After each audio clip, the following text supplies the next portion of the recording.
Coming up, the airplane that wins world championships. We look at the Zivco Edge 540 V3. An inside view of an airplane giveaway. We're there as a Texas Flying Club gets a free airplane from AOPA.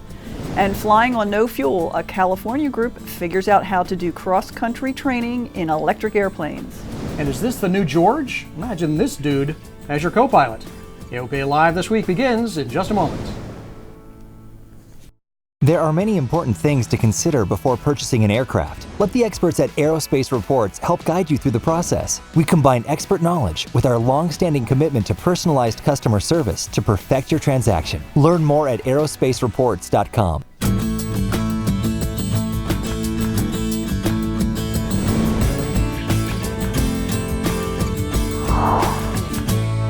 What could possibly be better than a free airplane? Hello and welcome to AOPA Live this week. I'm Melissa Rudinger. And I'm Tom Haynes. Thanks for giving us some of your time. And it certainly was a good time in Texas late last week. That's because a local flying club was surprised with a free reimagined Cessna 150 from AOPA. And AOPA Live's Warren Morningstar tells us more. Okay, we admit it. We like to try to surprise people when we're about to give them an airplane. This time, it's a reimagined Cessna 150 going to the winners of the AOPA Flying Club 150 giveaway. So we roped AOPA Ambassador Pat Brown into the ruse. He told the Nate Able Flying Club he was going to put them in touch with an AOPA attorney to help them form their 501c nonprofit. We set up a Skype call with the, quote, attorney. Hey guys, my name's Mark Baker, President and CEO of AOPA. And I understand you guys represent the Nate Able Flying Club, right? Yes, sir. Now you just found out just now that you got that 150s headed your way. Oh, no way. Yeah, man. Oh, wow. Yeah. Awesome. Wow. And the Nate Able Flying Club has big plans for their new airplane. So it means unlimited opportunity for our future future generation of aviators.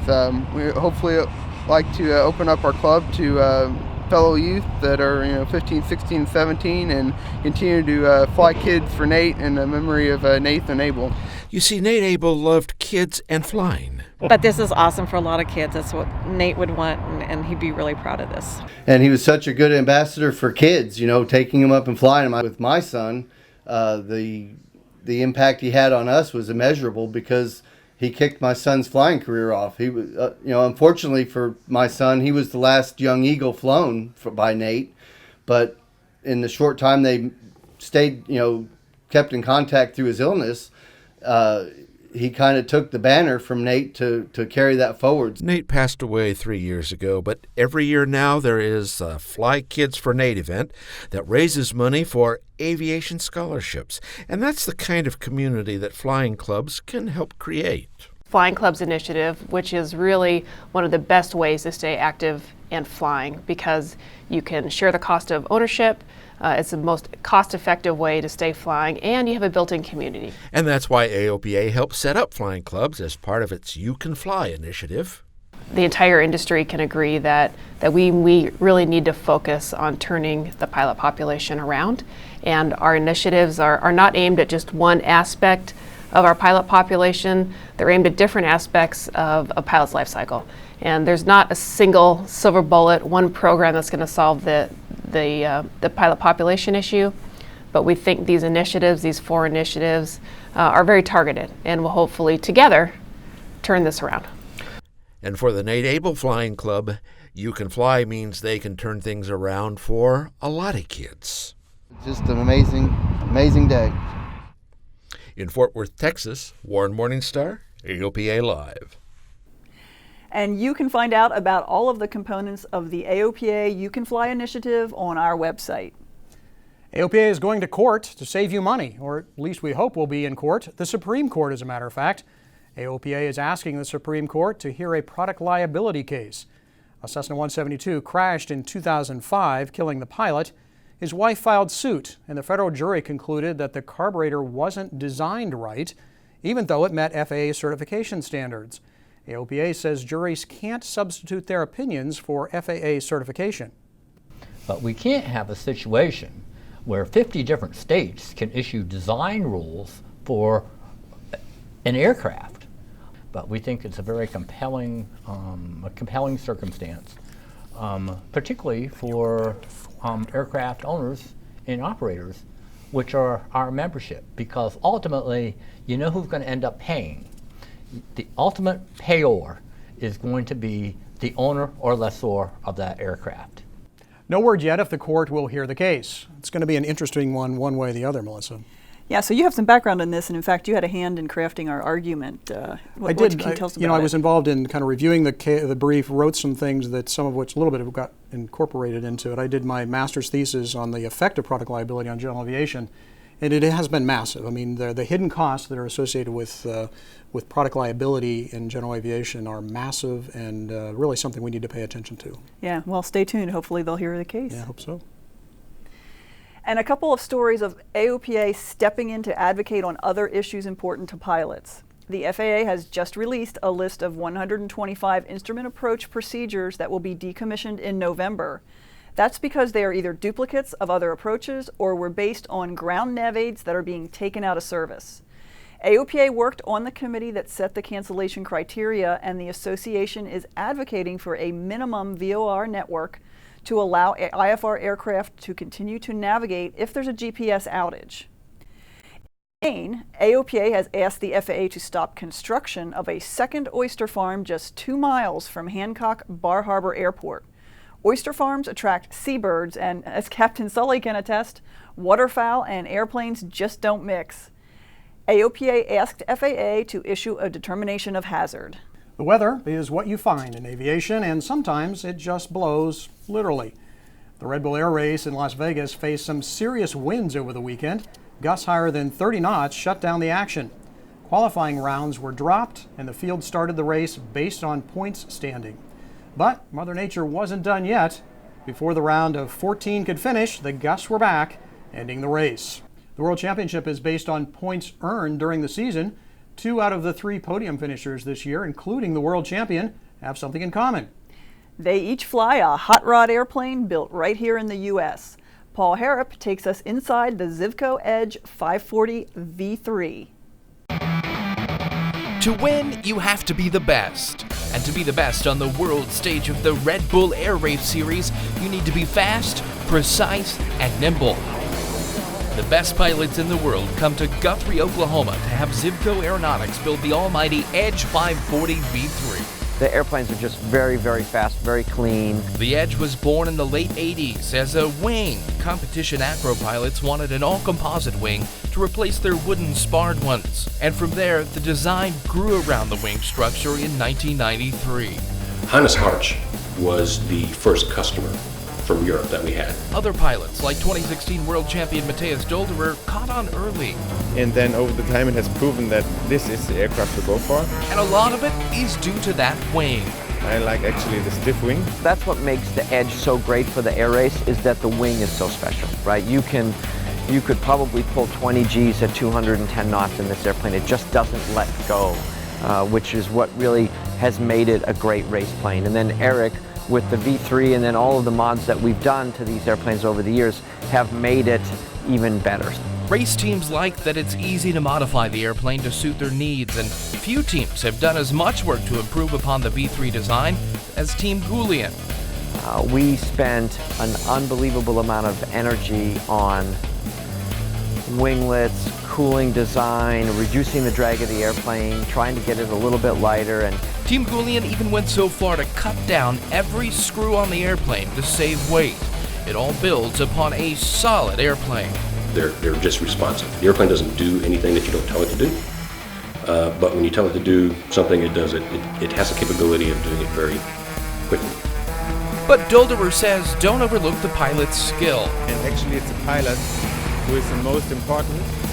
And if you have a fast plane and a slow pilot, then you're still slow. Fortunately for him, that's no problem at all. Germany are the world champions, and our world champion is Matthias Dolderer.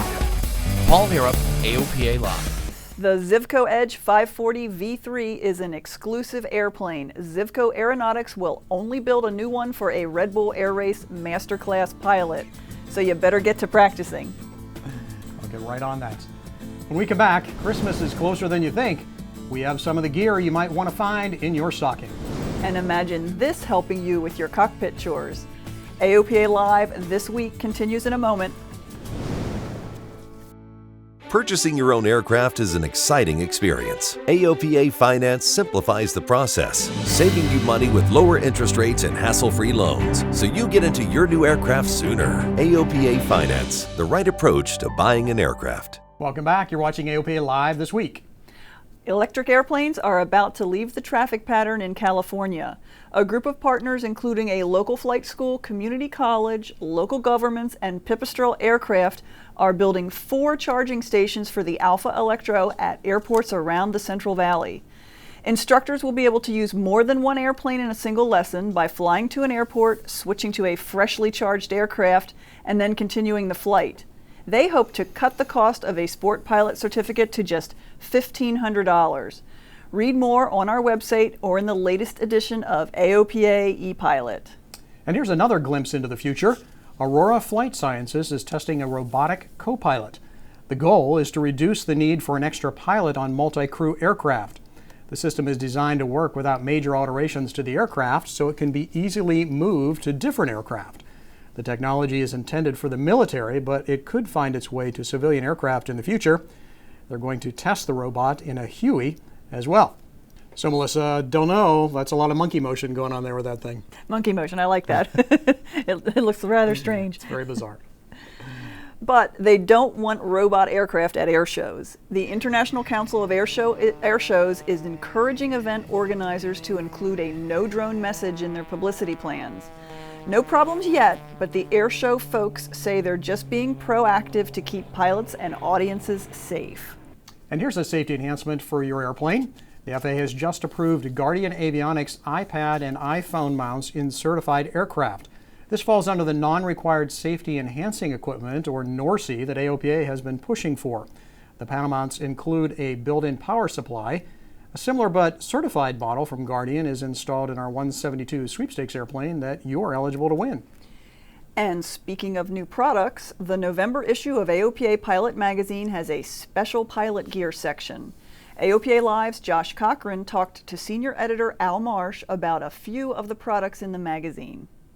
So we have just a few of the products here, and I have Al Marsh here. So Al, tell me about what we have here today. Okay, well, we got 25 products in the magazine, and here are 4 of them. This is a Boeing bag, and this is for a category called student pilot in the article. And the reason I picked it was because it says Boeing on the side. How cool is that? And what a good way to mislead your friends. You can tell them you're going out to 777 instead of the 172, right? Exactly. So they don't know. Anyway, it's got a beautiful orange interior here, and pretty handy little bag. It's $90. Now here we have an airplane that we previously tested. It is supposed to be non-destructible. It's made of styrofoam, so I guess it's not non-destructible. If you have an elephant in the room, it accidentally steps on it.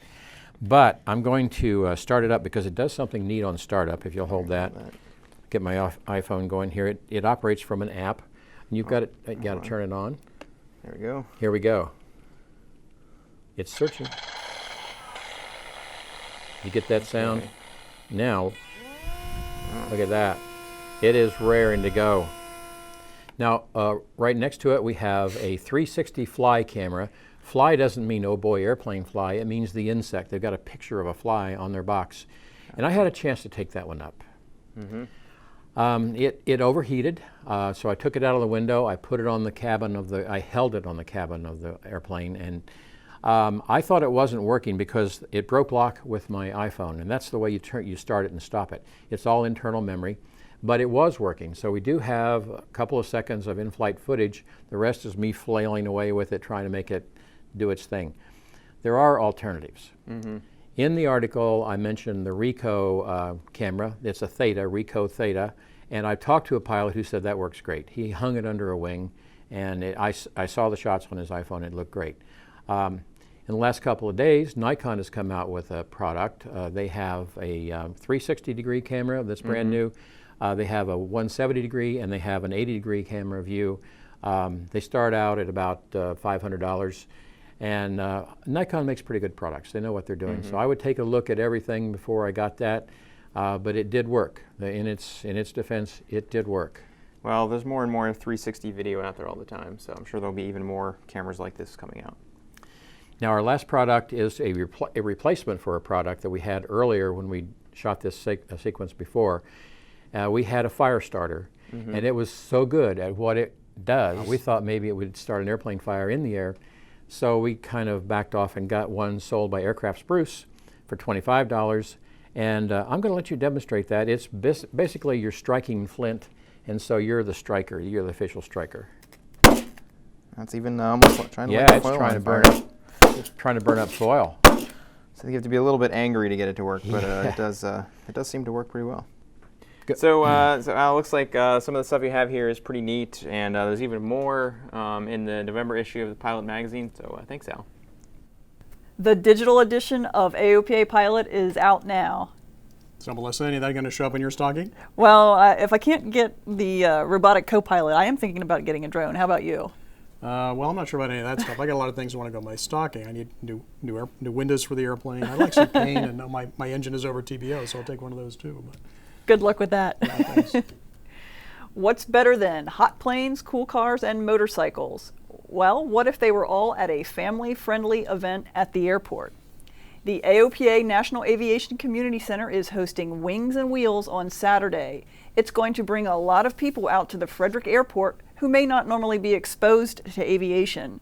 Mike Woods is the manager of the center, and he's expecting several thousand people. First time that we've done a show combining aircraft, motorcycles, and automobiles, classic automobiles. We've got all kinds of cars coming. Right now, almost 50 cars.